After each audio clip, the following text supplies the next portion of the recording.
Weekly target जो है हमारा, हम उसको ध्यान में रखते हुए एडिटोरिया का बिहार तथ्यसार कराने जा रहे हैं।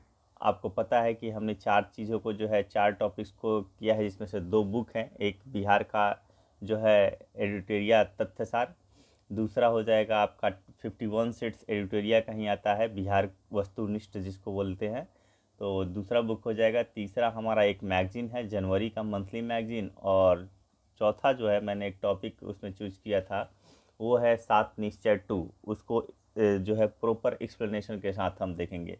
तो उसी चीज़ को ध्यान में रखते हुए, क्योंकि ये जो है वीकली टारगेट जो हम लोग तय करेंगे उसको कंप्लीट अगर हम कर रहे हैं तो आई थिंक 4 से 5 वीक में हमारा पूरा सिलेबस कंप्लीट हो जाएगा बीपीएससी को लेके। उसके बाद से हमारे पास सिर्फ मॉक टेस्ट ही मारना रहेगा और बाकी रिवीजन करना।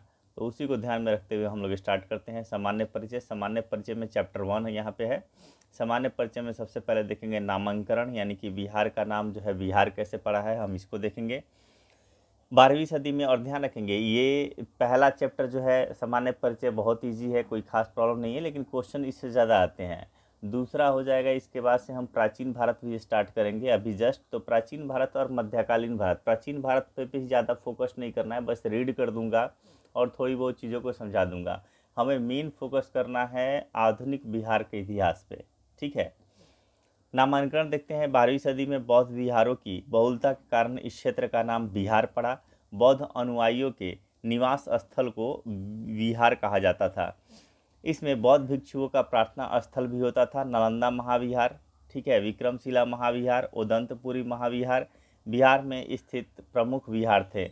अब यहाँ पे देखेंगे नालंदा जो है महाविहार किसने बनाया था, तो आपका कुमारगुप्त प्रथम हो जाएगा। क्वेश्चन आ जाता है कि कुमारगुप्त प्रथम या कुमारगुप्त तृतीय, ऐसे दे देगा। तो कुमारगुप्त सिर्फ याद करने से नहीं होगा, आपको याद करना होगा कुमारगुप्त प्रथम। विक्रमशिला जो है महाविहार या जो है विक्रमशिला विश्वविद्यालय भी इस किसने निर्माण किया था, तो विक्रमशिला विश्वविद्यालय जो है वो आपके धर्मपाल ने किया था। उदंतपुरी जो हो जाएगा ये गोपाल से संबंधित हो जाएगा। तो ये बिहार में स्थित प्रमुख विहार थे। सर्वप्रथम अरब मुस्लिम आक्रमणकारियों ने इस विहारों को बिहार कहकर जो है संबोधित करना प्रारंभ किया। किसने सबसे पहले जो है विहारों को बिहार कहकर संबोधित करना स्टार्ट किया, तो अरब मुस्लिम आक्रमणकारियों ने। अब यहाँ पे देखेंगे अक्षांश और देशांतर दिया हुआ है और लंबाई और चौड़ाई। तो देखेंगे लंबाई जो है 483 किलोमीटर। और अगर देखेंगे वैसे इस डिजिट को याद करने के लिए भी ध्यान रखिएगा, गौतम बुद्ध का जो मृत्यु हुआ था वो भी 483 ईसा पूर्व में हुआ था। तो ईसा पूर्व की जगह पे यहाँ पे किलोमीटर लगा देना है, थोड़ा सा लिंक करके चलिएगा तो याद आसानी से हो जाएगा। और 3, 4, 5 ये तो एकदम सीरियल वाइज से है, तो मतलब ही नहीं बनता याद करने का। देखिए ये 88 और यहाँ पे 83, 5 का अंतर है। जाहिर सी बात है कि 483 किलोमीटर यानी कि ज़्यादा है, तो 5 डिग्री का यहाँ पे अंतर आपको देखने को मिलेगा। वही 345 है, तो यहाँ पे जो है 24 से लेके 27 यानी 3 डिग्री का अंतर जो है हमें यहाँ पे देखने को मिल रहा है। यहाँ पे देखिए अगर इसको लिंक करेंगे तो 17 एक प्राइम नंबर है और 19 भी एक प्राइम नंबर है, और 17 का अगला प्राइम नंबर 19 ही है।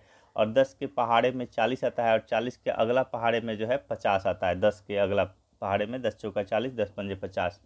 तो ये वाला भी डिजिट आप याद रखिएगा कि कितना मिनट और कितना सेकंड है। 88 डिग्री 17 मिनट और 40 सेकंड, और यहाँ पे 83 डिग्री 19 मिनट और 50 सेकंड है। 24-20-10 से लेके 24-20-10, ध्यान रखिएगा 24-20-10 से लेके 27-31-15, ये है आपका नॉर्थ में। और ये जो देशांतर की बात करेंगे ये हमारा ईस्ट, याद रखेंगे ईस्ट लगाना जरूरी होता है। अक्षांशीय विस्तार की बात करेंगे तो 24-20-10 नॉर्थ से लेकर 27-31-15 नॉर्थ तक। देशांतरीय विस्तार की बात करेंगे तो 83-19-50 ईस्ट से लेके 88-17-40 ईस्ट। भारत में इसकी स्थिति क्या है, भारत में इसकी स्थिति उत्तर पूर्व है, यानी कि नॉर्थ ईस्ट, ठीक है। और अगर जो है आपका इंडिया की स्थिति अगर वर्ल्ड मैप पे देखा जाए, ठीक है, तो इंडिया का स्थिति भी क्या आता है, नॉर्थ ईस्ट ही आ जाता है, ध्यान रखिएगा। राज्य की आकृति, यानी बिहार राज्य की आकृति कैसी है, आयताकार है, यानी लंबाई ज़्यादा, लंबाई और चौड़ाई है, ठीक है। और इसलिए इसकी आकार क्या है, आयताकार है। और बिहार के गठन एवं पुनर्गठन की बात करेंगे कि बिहार का गठन कैसे हुआ था, तो सबसे पहले का अगर हम देखेंगे, सबसे पहले तो ये जो है बंगाल राज्य का हिस्सा था। यहाँ पे देखेंगे बंगाल राज्य 1905 में ये स्थिति कुछ ऐसी थी कि इसमें आपका बांग्लादेश भी था, पश्चिम बंगाल भी था, बिहार भी, झारखंड और उड़ीसा, ये पांचों जो संयुक्त रूप से जो है इनको क्या कहा जाता था, बंगाल राज्य कहा जाता था। 1905 के बंगाल विभाजन के पूर्व यानी कि 1905 से पहले राज्य जिसमें आधुनिक बिहार, झारखंड, उड़ीसा एवं बांग्लादेश भी शामिल था, और पश्चिम बंगाल तो होगा ही, तो ये था आपका 1905 के बंगाल विभाजन से पूर्व का जो है बंगाल। अब उसके बाद से क्या हुआ, बंगाल से पृथक बिहार राज्य की स्थापना, जिसमें आधुनिक झारखंड एवं उड़ीसा राज्य सम्मिलित थे। तो बिहार राज्य जो है ये आपका 1 अप्रैल 1912 उस दिन क्या स्थिति थी, तो यहाँ से आपका दो प्रांत जो यहाँ से देखेंगे, पश्चिम बंगाल और बांग्लादेश, पश्चिम बंगाल और बांग्लादेश को क्या कर दिया जाएगा, अलग कर दिया जाएगा, और बाकी तीन जो है संयुक्त रूप से इनको कहा जाएगा बिहार। यानी तत्कालिक जब 1 अप्रैल 1912 को बिहार में तीन प्रांत, आधुनिक तीन प्रांत रहेंगे, एक उड़ीसा, एक झारखंड और बिहार तो स्वयं रहेगा ही रहेगा। इसके बाद से देखेंगे फिर से इसका पृथक्करण किया गया, कब, 1 अप्रैल 1936 को, 1 अप्रैल 1936 को, और उड़ीसा राज्य को पृथक करके बिहार राज्य जिसमें झारखंड भी सम्मिलित था। जब 1 अप्रैल 1936 को बिहार की स्थिति कुछ ऐसी थी जिसमें झारखंड भी सम्मिलित था। अब यहाँ पे 15 नवंबर 2000 ईस्वी को बिहार से अलग करके, बिहार से झारखंड को भी क्या कर दिया गया, अलग कर दिया गया, पृथक कर दिया गया। बिहार से पृथक झारखंड के निर्माण से पूर्व बिहार में कुल 55 जिले थे। झारखंड राज्य के निर्माण के पश्चात बिहार में 37 जिले एवं 54.155% जो है भूमि शेष रह गया। और 2001 ईस्वी में अरवल जिले के निर्माण के बाद बिहार में कुल जिलों की संख्या 38 हो गई। अरवल जिला किस जिले से कट के बना है, तो जहानाबाद से जो है कट के, यानी जहानाबाद से काट कर इस जिले का निर्माण किया गया है, अरवल जिले का। तो शुरुआत में जब पृथक हुआ, झारखंड को जब अलग किया गया तब 37 था, और जहानाबाद से अलग करके अरवल को बनाया गया, तो इस प्रकार जो है 37 + 1 38 जिला हो गया है। झारखंड की बात करेंगे तो जब झारखंड को अलग किया गया था उस समय झारखंड के पास 18 जिले थे, और भौगोलिक भूभाग जो था 45.845% झारखंड को मिला। लेकिन वर्तमान में यानी बाद में 6 और जिलों का निर्माण किया गया, और इस प्रकार वर्तमान में जो है 24 जिले हैं। बिहार राज्य का क्रमबद्ध गठन एवं पुनर्गठन, 12 दिसंबर 1911 ईस्वी को दिल्ली दरबार में पृथक बिहार राज्य जो है बनाने की घोषणा की गई। कब, 12 दिसंबर 1911 ईस्वी को जो है पृथक बिहार राज्य बनाने की घोषणा की गई। बिहार जिसमें झारखंड एवं उड़ीसा भी सम्मिलित था, राज्य गठन की अधिसूचना या घोषणा की गई कब, 22 मार्च 1912 ईस्वी को इसकी घोषणा की गई। जब घोषणा की गई तो इसलिए इस 22 मार्च को हम क्या मनाते हैं, बिहार स्थापना दिवस मनाते हैं। बिहार राज्य का जो है गठन देखेंगे यहाँ पे 1 अप्रैल 1912 ईस्वी को हो जाता है, और 1 अप्रैल 1936 को उड़ीसा को जो है इससे अलग कर दिया जाता है, और बिहार से पृथक उड़ीसा राज्य का गठन कब होता है, तो 1 अप्रैल 1936 को। अब 15 नवंबर 2000 ईस्वी को बिहार से पृथक झारखंड राज्य का गठन किया जाता है। बिहार का ये अंतिम विभाजन है, इसके बाद से बिहार में कोई विभाजन अभी तक नहीं हुआ है। क्षेत्रफल देखेंगे 94,163 किलोमीटर स्क्वायर, ठीक है, यानी 94,163, ठीक है, 94,163 किलोमीटर स्क्वायर जो है इसका कुल क्षेत्रफल हो जाएगा। और कुल जनसंख्या की बात करेंगे तो 10,40,99,452, ठीक है, यानी कि 10,40,99,452 जो है वो 2011 की जनगणना के अनुसार कुल जनसंख्या हमारा इतना था। लेकिन अभी हाल फिलहाल में 2022-23 में जो बिहार में जातिगत जनगणना हुआ, तो जातिगत जनगणना के अनुसार जो देखेंगे 13,07,00,000, ठीक है, 25,310। याद करने का एक और है, 13 का उल्टा कर देंगे तो 31 हो जाता है, और बीच में हो जाएगा 725, और शेष 2 जीरो, एक यहाँ पे और एक यहाँ पे, तो 13 का उल्टा जो है 31, कम से कम इतना भी रहेगा तो 2 डिजिट तो याद हो ही जाएगा, बीच में 725 है, ठीक है। लंबाई की बात करेंगे उत्तर से दक्षिण 345, अभी हमने देखा मैप में, चौड़ाई भी 483 किलोमीटर, समुद्र तल से ऊंचाई की बात करेंगे, अगर पूछ देगा फीट में तो 173 फीट हो जाएगा, अगर पूछ देगा मीटर में तो 53 मीटर हो जाएगा। औसत वर्षा जो हो जाएगा 112 सेंटीमीटर। और कुल भारत के कुल भौगोलिक क्षेत्रफल का जो है बिहार कितना कवर करता है, तो 2.86% जो है भूमि बिहार के पास है, मात्र 2.86। भारत का 12वां, ठीक है, भारत का 12वां सबसे बड़ा राज्य कौन है, तो आपका बिहार ही है। और भारत का तीसरा बड़ा राज्य अगर जनसंख्या की दृष्टि से देखें, जाहिर सी बात है सबसे ज़्यादा किसके पास है जनसंख्या, यूपी के पास। यूपी के बाद जो है महाराष्ट्र का है, और महाराष्ट्र के बाद जो है आपका तीसरा बड़ा राज्य बिहार हो जाता है। प्रशासनिक विभाजन की बात करते हैं, प्रमंडल सबसे पहले देखेंगे तो प्रमंडल जो है यहाँ पे बिहार में 9 प्रमंडल है। जिला अभी हमने देखा विभाजन के समय 37 था, और 38वां जिला जो है हमारा अरवल है, जहानाबाद से काट के बनाया गया है, तो वर्तमान में 38 जिला हो जाएगा। अनुमंडलों की संख्या जो है ये आपका 101 हो जाएगा। प्रखंड सह अंचल जो हो जाएगा वो 534 हो जाएगा। पंचायत 8058 हो जाएगा। नगर निगम की बात करेंगे तो 19 नगर निगम है, ये याद कीजिए नगर निगम जो, और 19वां जो है वो आपका नगर निगम सहरसा है। नगर परिषद की बात करेंगे तो 88 नगर परिषद है, ये भी याद रखिएगा। नगर निगम कितना है, 19, नगर परिषद आपका 88 है। नगर पंचायत 154 है, और पुलिस जिला 40 है, जबकि सामान्य जिला की बात करेगा तो 38 हो जाएगा, लेकिन पुलिस जिला की बात करेगा तो 40। दो जिला और कौन कौन सा है, 38 जिला, एक तो 38 के 38 हो ही गए, दो अलग से हैं, एक बगहा एक नौगछिया, ठीक है, बगहा और नौगछिया। बिहार की विधायिका पे एक नज़र डालते हैं तो बिहार का विधानमंडल जो है वे द्विसदनीय है, ठीक है, कितने हैं, द्विसदनीय है, यानी कि विधानसभा भी है और विधान परिषद भी है, 2 सदन है इसमें। जैसे कि केंद्र में लोकसभा राज्यसभा है, वैसे ही बिहार में क्या है, 2 सदन है, और यहाँ पे विधानसभा विधान परिषद देखने को मिल जाता है। देखते हैं, बिहार विधानसभा सीटों की संख्या 243 है, जबकि विधान परिषद में 75 है। अब देखते हैं कि लोकसभा सीटों की संख्या कितनी है, तो मात्र 40 है, और जबकि राज्यसभा में 16 है। ये केंद्र में हम लोग सरकार बनाते हैं, केंद्र में सरकार बनती है तो उसमें ये जो है सहयोग करेगा।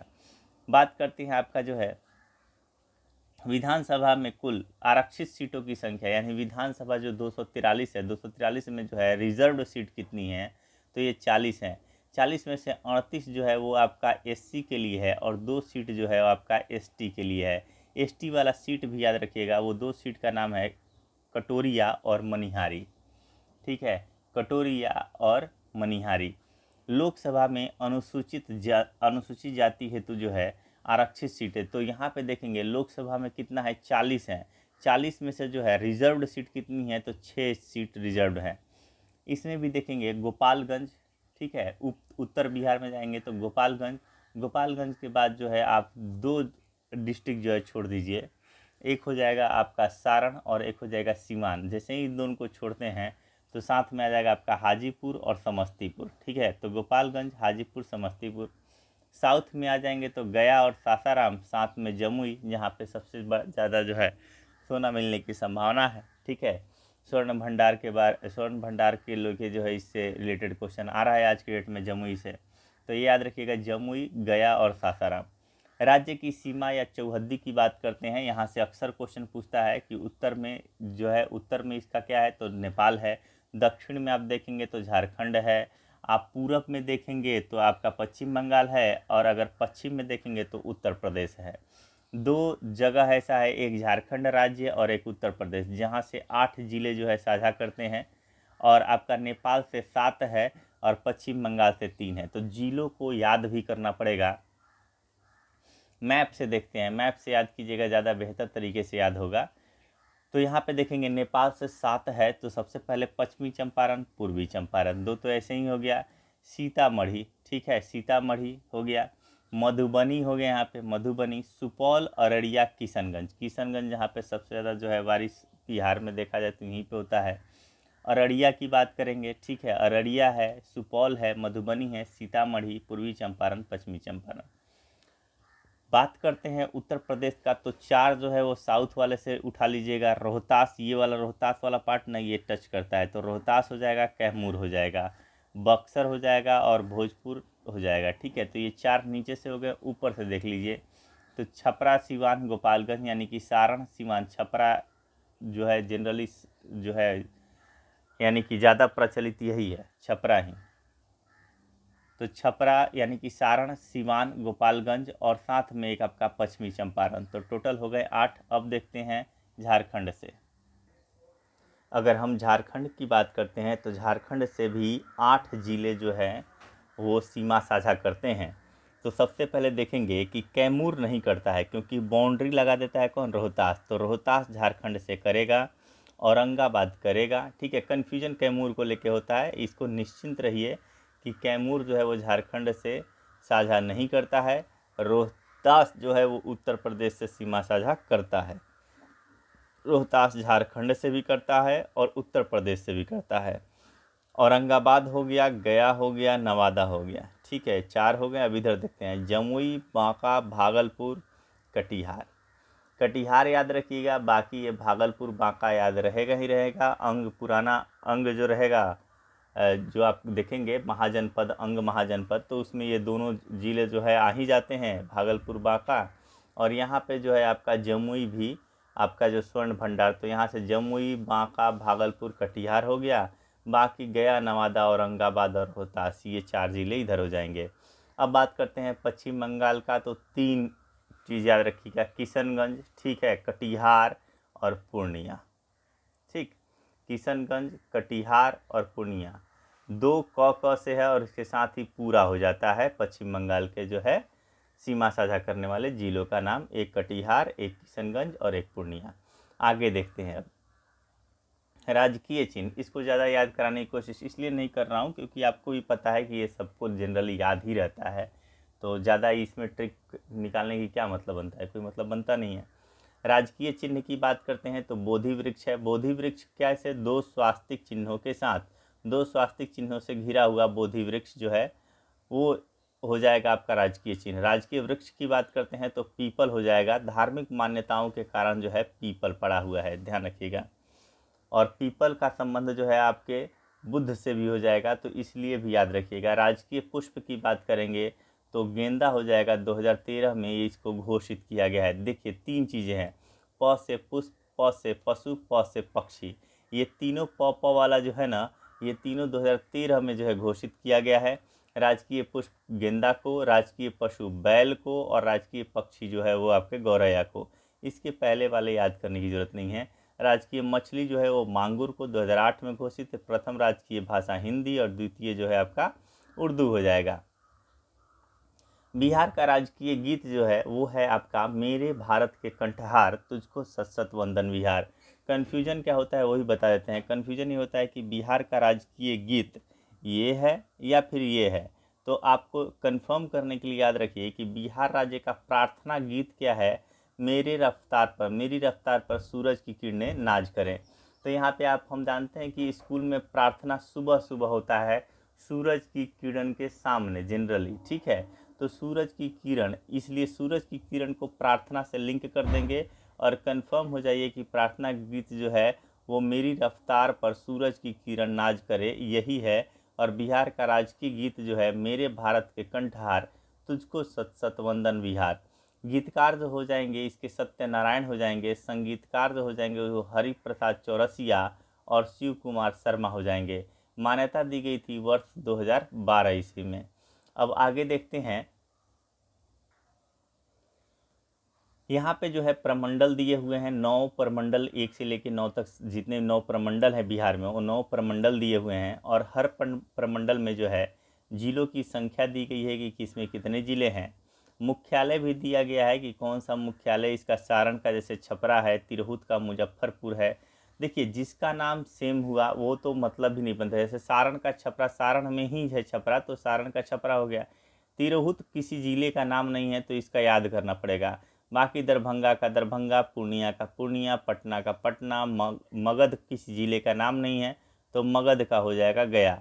मुंगेर का मुंगेर, भागलपुर का भागलपुर। तो याद क्या करना है आपको, कोसी का हो जाएगा सहरसा, क्योंकि कोसी नाम का कोई ज़िला नहीं है, कोसी नाम का प्रमंडल है। तो यहाँ पे बस यही आपको याद रखना है मुख्यालय में कि जिसका नाम सेम नहीं है, ठीक है। जो प्रमंडल के नाम से मैच नहीं कर रहा है तो मुख्यालय जाहिर सी बात है उसी का याद करना है। जैसे तिरहुत जो किसी ज़िले का नाम नहीं है, तिरहुत किसी ज़िले का नाम नहीं है तो मुजफ्फरपुर याद करना पड़ेगा। कोसी किसी ज़िले का नाम नहीं है, सहरसा याद करना पड़ेगा। और मगध किसी ज़िले का नाम नहीं है तो गया याद करना पड़ेगा। बाकी सारा का सारा आपको यहाँ पे दिया हुआ है, कोई दिक्कत वाली बात नहीं है, ठीक है। बाकी हम इसको मैप से याद करते हैं क्योंकि मैप से याद करना ज़्यादा आसान रहता है, ठीक है। सबसे पहले देखेंगे सारण प्रमंडल को। तो सारण प्रमंडल की बात करते हैं तो इसका मुख्यालय क्या हो जाएगा, छपरा हो जाएगा। सारण, सीवान, गोपालगंज, ये 3 जिले जो हो जाएंगे ये यहाँ पे हो जाएंगे सारण के अंतर्गत। कितने हैं, 3 हैं, ध्यान रखेंगे। पटना में देखेंगे तो नालंदा हो गया, पटना हो गया, और 4 ठो जो आपका सीमा साझा करता है उत्तर प्रदेश के साथ, यानी कि रोहतास, कैमूर, बक्सर, भोजपुर, और साथ में 2 ऐड कर देना है, पटना और नालंदा। और इसका मुख्यालय भी पटना वाले का पटना ही है, तो जाहिर सी बात है इसमें कितने हो जाएंगे, पटना में 6 हो जाएंगे, ठीक है। अब बात करते हैं मगध का। मगध का जो मुख्यालय आपका गया हो जाएगा, और ध्यान रखेंगे इसमें 5, जिसमें से जो है 3 तो आपका सीमा साझा करता है झारखंड से, औरंगाबाद, गया और नवादा। बाकी 2 जो हो गए जहानाबाद, जहानाबाद से ही कट के जो है अरवल बना है, तो 2 इसको याद रखिएगा। बाकी औरंगाबाद, गया और नवादा। तो यहाँ पे आपके मगध में कितने हो गए, 5 हो गए टोटल जिलों की संख्या। मुंगेर में बात करें तो मुंगेर में जो है मुंगेर में 6 जिले हैं। मुंगेर में कितने हैं, 6 जिले हैं। एक तो हो गया आपका लखीसराय, बेगूसराय, और इसका मुख्यालय मुंगेर है तो मुंगेर ही होगा मुख्यालय, ठीक है। मुख्यालय कौन है, मुंगेर ही है। बेगूसराय, लखीसराय, 2 तो सराय हो गए। अब बात करते हैं यहाँ पे सोना वाला जो हो जाएगा एक जमुई, ठीक है, और साथ में हो जाएगा आपका मुंगेर। मुंगेर है तो मुंगेर होगा ही। लखीसराय, बेगूसराय, सोना वाला जो है आपका मुंगेर में ही है। अब 2 याद करना है, एक खगड़िया याद करना है और एक आपका शेखपुरा याद करना है। अब बात करते हैं भागलपुर में। सबसे कम जिलों की संख्या मुंगेर में कितने हैं, 6, ये भी ध्यान रखिएगा। मुंगेर में भी 6, पटना में भी 6। अब भागलपुर में जो है, भागलपुर का मुख्यालय तो भागलपुर ही हो जाएगा, लेकिन इसमें मात्र 2 जिले ही हैं, एक भागलपुर और एक बांका। सबसे कम जो है जिलों की संख्या भागलपुर प्रमंडल में ही है। अब ऊपर बात करते हैं, ठीक है। पूर्णिया की बात करेंगे तो पूर्णिया का मुख्यालय पूर्णिया ही हो जाएगा। और 3 जिले जो टच करते हैं आपके पश्चिम बंगाल से, साथ में एक याद रखिएगा, अररिया, ठीक है। और बाकी 3 किशनगंज, पूर्णिया, कटिहार, और एक याद क्या करना है, अररिया। अब कोसी की बात करते हैं, यानी कि कोसी प्रमंडल का, ठीक है। तो इसका मुख्यालय जो हो जाएगा वो आपका सहरसा हो जाएगा। और ध्यान रखेंगे सहरसा, मधेपुरा और सुपौल, ठीक है। कोसी, कोसी में सहरसा, सुपौल, और एक जो है दोनों कर दिए तो ये एक आपका काम क्या हो गया, पूरा हो गया, मधेपुरा, ठीक है, पूरा हो गया। दरभंगा की बात करते हैं तो दरभंगा में आपका 3 हो जाएगा, मधुबनी, दरभंगा और समस्तीपुर, ठीक है। मखाना वाला ये हो गया मधुबनी, दरभंगा, और ये इसको मखाना वाले के साथ याद करके ये क्या हो गया, समस्त हो गया, यानी कि पूरा जो है हो गया आपका, ठीक है। आगे देखेंगे तिरहुत में। तिरहुत में भी बात करेंगे तो पश्चिमी चंपारण, पूर्वी चंपारण, ठीक है। यहाँ पे देखेंगे सीतामढ़ी, शिवहर, मुजफ्फरपुर, वैशाली, ये जो हो जाएगा आपका तिरहुत का हो जाएगा। मुजफ्फरपुर आपका मुख्यालय हो जाता है। और इस तरीके से तिरहुत में भी 6 जिले हो जाएंगे। तो 6 जिलों वाले 3 जो हो जाएगा प्रमंडल हो जाएंगे, एक तिरहुत हो जाएगा, एक पटना हो जाएगा, और एक आपका मुंगेर हो जाएगा। तो इसको एक बार देख लेते हैं, 6 वाला एक मुंगेर हो गया, ठीक है, एक आपका पटना हो गया, और एक आपका तिरहुत हो गया। सबसे कम जिले किसके पास हैं, भागलपुर के पास हैं, मात्र 2। तो इसको आप मैप से याद कर लेंगे, ज़्यादा बेहतर तरीके से याद लिंक कीजिएगा किससे, जो इसका चौहद्दी, यानी कि जो आपका जो जिले आपके पश्चिम बंगाल को टच कर रहे हैं या फिर जो है झारखंड को टच कर रहे हैं, इनसे भी रिलेट कीजिएगा तो वो टॉपिक भी क्लियर होगा आपका, और ये जो प्रमंडल वाला टॉपिक है ये भी आपका क्लियर होगा। अब आगे देखते हैं हम। सेकंड चैप्टर हमारा बिहार का इतिहास है। बस 2 मिनट रिवीजन कीजिए कि अभी हमने क्या पढ़ा। अभी हमने पढ़ा वो हम सबसे पहले नामांकन पढ़ रहे थे, ठीक है, कि नाम कैसे बिहार का बिहार पढ़ा।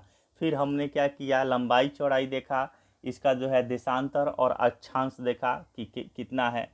इसके साथ ही आकृति को देखते हुए कैसे इसका पृथक्करण हुआ। पहले ये बंगाल राज्य का भाग था, बाद में पृथक्करण करके जो है 1912 ईस्वी में पश्चिम बंगाल और बांग्लादेश को अलग कर दिया गया, और उसके बाद से अगला पृथक्करण में उड़ीसा को अलग कर दिया गया 1 अप्रैल 1936 को। इसके बाद से जो है झारखंड को अलग कर दिया गया 15 नवंबर 2000 ईस्वी को।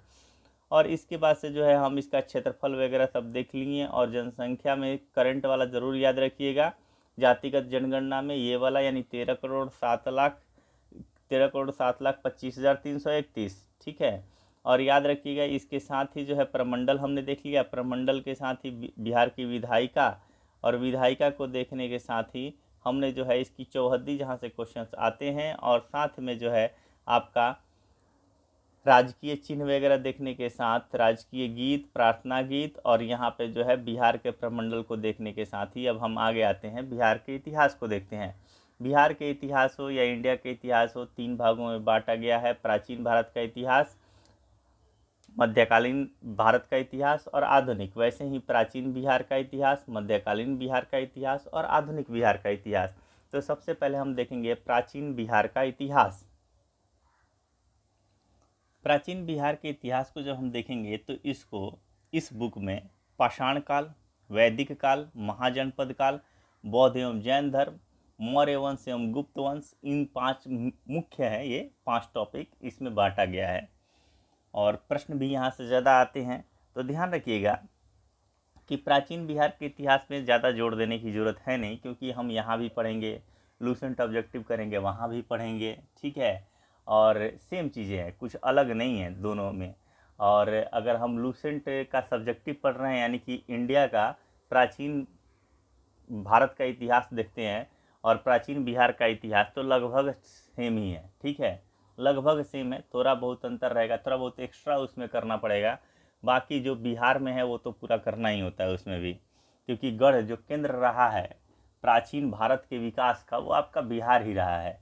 तो कोई खास अंतर रहेगा नहीं। तो एक ही चीज़ हमें 3-4 बार करना है, 3-4 बार से भी ज़्यादा ही हो जाएगा।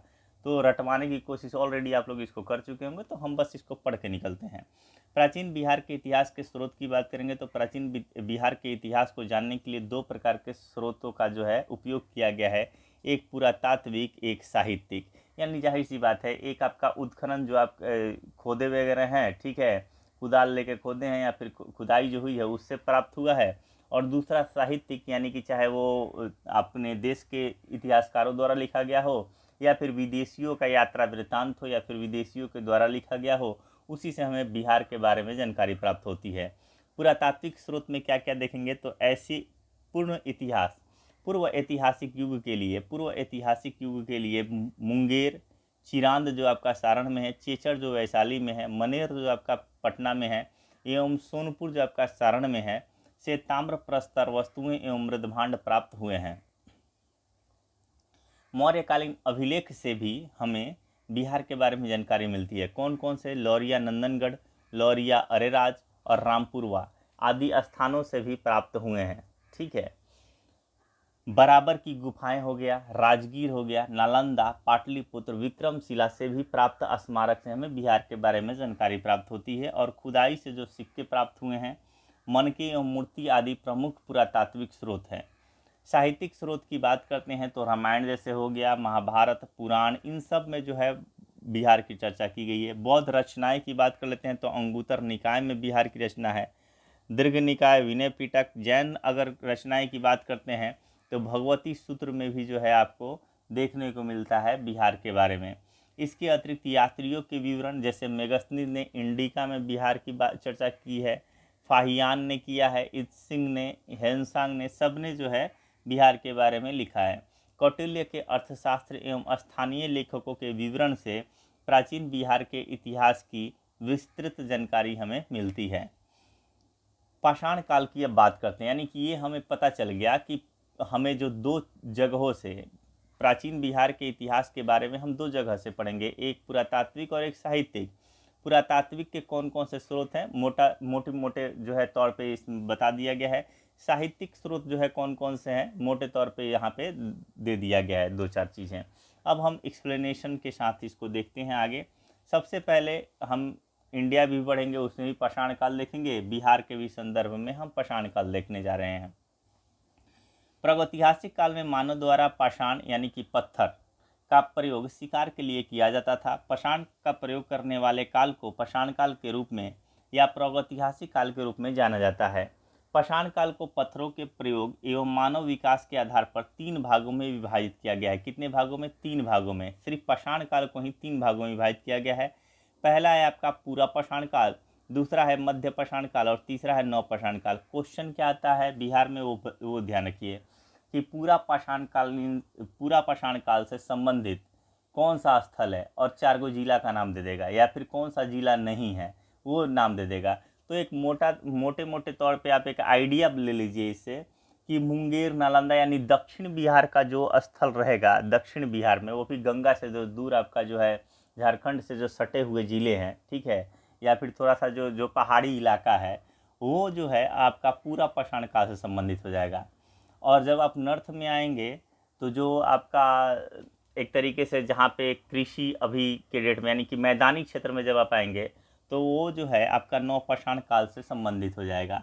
और पूरा पाषाण काल यानी कि जो आपका देखा जाए तो पहाड़ी इलाका, वहाँ से आपको पहाड़ी इलाकों से जो है आपका पूरा पाषाण और मध्य पाषाण जो है आप एक तरीके से तुक्का मारिएगा तो उन्हीं को ध्यान में रख के मारिएगा। नव पाषाण की बात आएगा तो उस जगह को मारिएगा जो मैदानी इलाका हो। अब आते हैं पूरा पाषाण काल। इस काल में मानव जो है आखेटक एवं खाद्य संग्राहक था।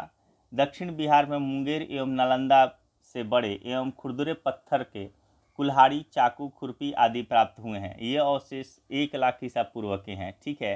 तो यहाँ पे 2 जिले कौन से हैं? मुंगेर और नालंदा, ठीक है, ये याद रखिएगा। मध्य पाषाण काल की बात करेगा तो इस काल में मानव जो है खाद्य आखेटक के साथ खाद्य संग्रह के साथ पशुपालक भी हो गया था। मानव द्वारा पहला पालतू पशु जो है वो कुत्ता को बनाया गया था।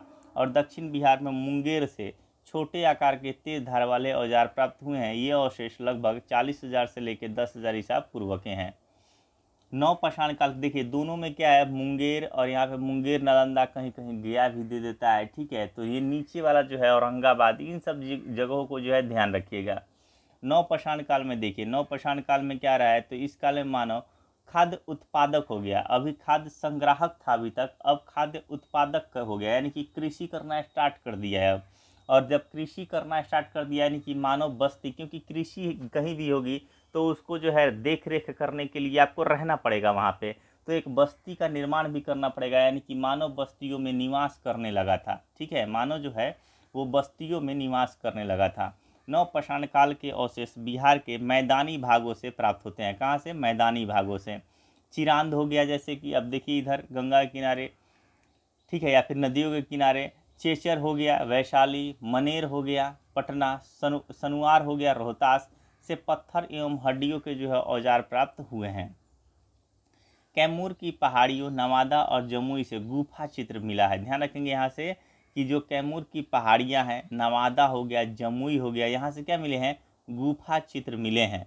क्योंकि जाहिर सी बात है पहाड़ी यहीं पे है, तो पहाड़ी पे यानी पत्थरों पे ही तो गुफा चित्र बनाया गया है। अब मैदानी इलाके पे तो किसी मिट्टी पे बना दिया जाएगा तो अगले साल ही ख़त्म हो जाएगा। गुफा पे ही बनाया जाएगा, और गुफा जहाँ जहाँ है यानी पहाड़ जहाँ जहाँ है वहीं पे गुफा चित्र का निर्माण हो सकता है।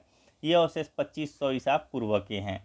अब बात करते हैं ताम्र पाषाण काल। तो चिरांद हो गया जो आपका अभी हमने देखा था सारण में है, सोनपुर हो गया सारण में ही है, ताराडीह हो गया, चेचर आपका वैशाली हो गया, मनेर आपका पटना हो गया, शनुआर आपका रोहतास हो गया, आदि से ताम्र पाषाण काल के जो है अवशेष मिले हैं।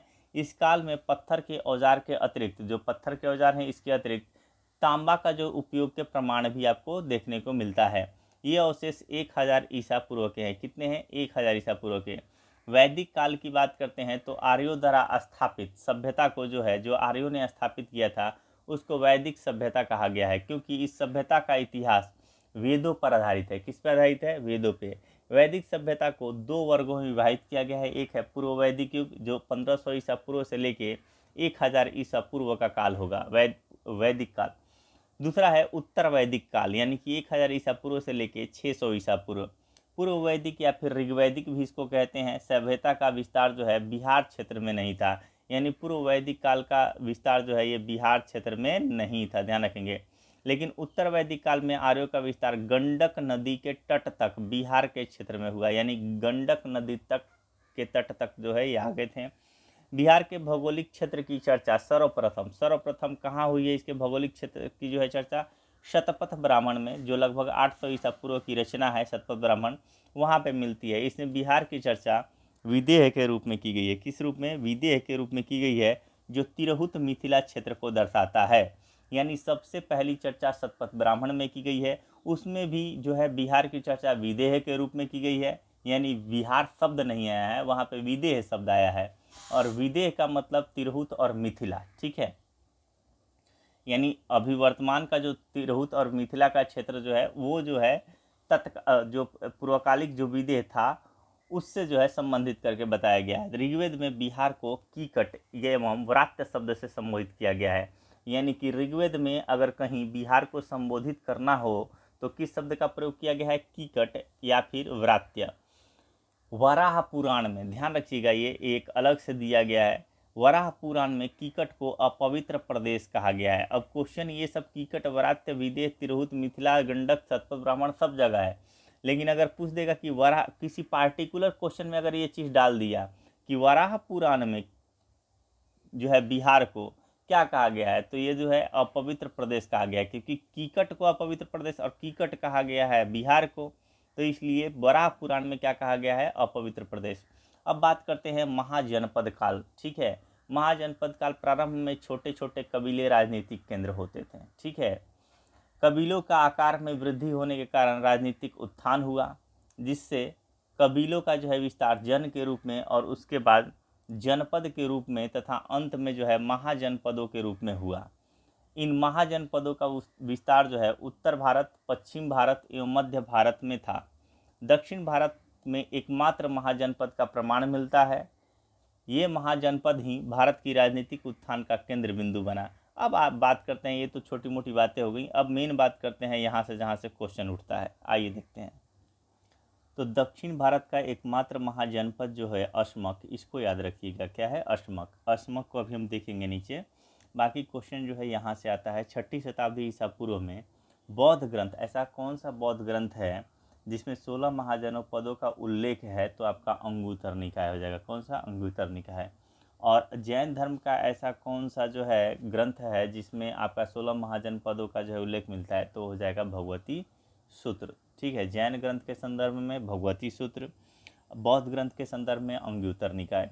अब बात करते हैं मगध। ठीक है, देखिए ये जो क्वेश्चन पहले आता था कि मगध की राजधानी क्या है? गिरि, ब्रज, राजगिरी, अंग का, चंपा, वज्जी, शंका, वैशाली, काशी, वाराणसी, कौशल, श्रावस्ती, मल्ल, कुशीनगर, वत्स, कौशाम्बी, कुरु, इंद्रप्रस्थ, पांचाल, अहिछत्र, सूरसेन, मथुरा, चेदी का हो जाएगा सुक्तिमती, अवंती का हो जाएगा उज्जैन, महिष्मती, मत्स्य का हो जाएगा विराटनगर, अश्मक का पोतन या फिर पोटली, कंबोज का हाटक या राजपुर। ठीक है, गांधार का तक्षशिला। ये क्वेश्चन पहले आता था। अब क्या आता है? अब आता है वर्तमान क्षेत्र कौन कौन सा है। ठीक है, जैसे प्राचीन मगध महाजनपद का वर्तमान क्षेत्र कौन सा है? तो बिहार में है मगध महाजनपद, और इसमें 3 देखेंगे, पटना, गया और नालंदा। कौन सा हो जाएगा? पटना, गया, नालंदा। ये कहाँ है? ये आपका बिहार में है। ठीक है, ये बिहार में है। अंग का क्या हो जाएगा? अंग का जो है बिहार में भागलपुर और मुंगेर हो जाएगा। ठीक है, भागलपुर और मुंगेर हो जाएगा। तो ये दूसरा जो है अंग का, बिहार का दूसरा महाजनपद कौन हो जाएगा? तो ये हो जाएगा आपका अंग। और तीसरा महाजनपद जो है ये आपका वज्जी संघ, जिसकी राजधानी वैशाली, ये बिहार में हो जाएगा। ठीक है, वैशाली और मुजफ्फरपुर इसमें वर्तमान क्षेत्र हो जाएगा, वैशाली और मुजफ्फरपुर। ठीक है, तो ये 3 महाजनपद ऐसे हैं। ठीक है, ये क्या है? यही 3 महाजनपद ऐसे हैं जो बिहार में हैं। अब बात करते हैं हम काशी, कौशल, मत्स्य, ठीक है, मल्ल, वत्स, ये 4 उत्तर प्रदेश के, और साथ में इधर जो है 3 उत्तर प्रदेश की, यानी टोटल देखेंगे तो आपके 7 ऐसे हो जाएंगे जो उत्तर प्रदेश में होंगे। दिल्ली में एकमात्र होगा, वो हो जाएगा आपका इंद्रप्रस्थ। ठीक है, कुरु जो कौरवों का था, ठीक है, उनकी राजधानी भी क्या थी? आपकी इंद्रप्रस्थ थी। और दिल्ली रहेगा, जो पांडवों ने जो बनाया था, इंद्रप्रस्थ का निर्माण किया था, तो रिलेट कर लेंगे आप उससे थोड़ा सा, महाभारत से अगर देखे होंगे तो आप। तो इन कुरु का जो हो जाएगा इंद्रप्रस्थ, और ये जो हो जाएगा आपका दिल्ली। कौरव जो है बहुत दिनों तक जो है शासन किए थे इस पर, हालांकि इसका निर्माण जो है पांडवों के द्वारा किया गया था, वो पुरानी बातें हैं।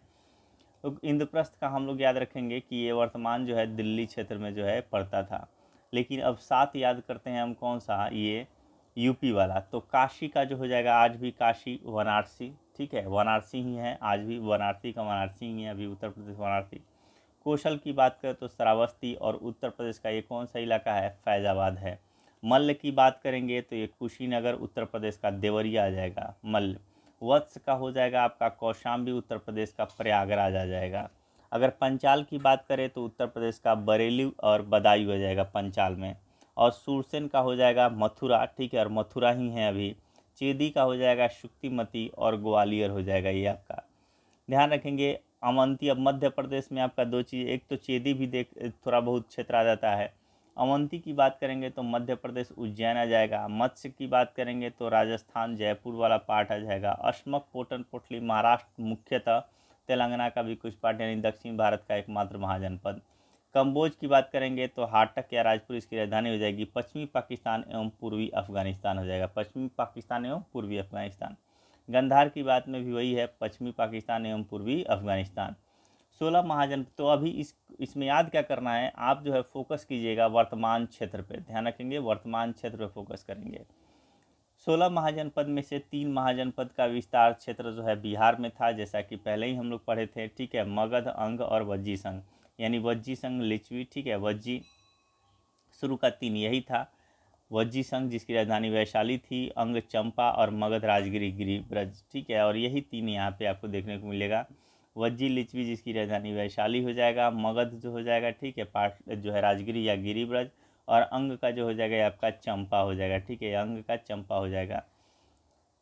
सबसे पहले जो है सबसे छोटा जो होता था वो आपका कबीला, कई कबीलों के मिलने से एक जन का निर्माण होता था, और कई जन के मिलने से एक जनपद का, और कई जनपदों के मिलने से एक महाजनपद का निर्माण होता था।